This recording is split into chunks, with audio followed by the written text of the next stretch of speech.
Good morning. Miriam Schreiber was born in 1932 in Warsaw, Poland. She grew up there with a very loving family. It was a good Jewish family. But in 1939, when she was 7 years old, she had to flee for her life. The whole family took off and they began hiding in little villages and then out in the forest of Poland. They managed to avoid the Nazis, but were ultimately captured by the Russians. The family was sent to a slave labor camp in Siberia, and they would be there for the next 6 years. There in Siberia, she would see some of her family members freeze to death, others starve to death. She would survive. Finally, she would be liberated when she was 14 years old, and she would be sent to a special camp for displaced people in Germany. She went to Germany, and there she would be there for another 7 years. And while she was there in Germany, there she met her husband. They fell in love. She had a son. In 1960, they moved as a family to the United States. She was 28 years old. She was determined not to become bitter about her past, but continue to face the future. But one of the things that she had been deprived of was any kind of formal education. But Miriam was someone who was determined to learn and to grow. It turned out she was an avid reader, and she's always been reading and reading. But it's always disturbed her that she never had any kind of a school degree.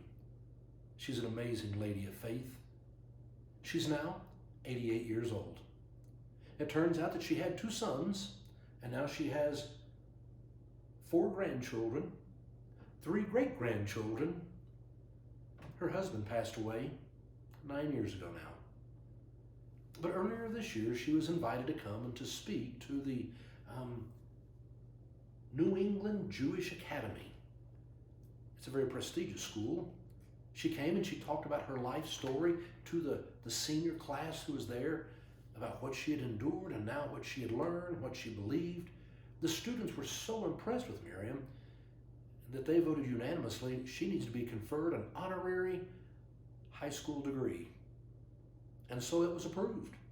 She was going to get her honorary degree this past May with graduation, which didn't happen because of the coronavirus. And so it was just a few weeks ago that they were able to finally have a special session, a special night of graduation for Miriam. She had her cap and her gown. There were a few guests who were there, socially distanced. No, she came in and there she received her degree, and she talked about what it meant at 88 years old to receive an honorary high school degree based on her experience, her knowledge, her learning. They felt she really deserved it, without a doubt. You know, it made me wonder, how many books a year do you read? You know, I've seen a study not long ago that said the average American adult reads about 3/4 of 1 book a year. How many books do you read? How do you get your knowledge, your news? 30-second spot on Facebook? Something on YouTube? Where you glance and you read 30 seconds here, a minute there, a maximum of maybe 5. How do you grow in your knowledge?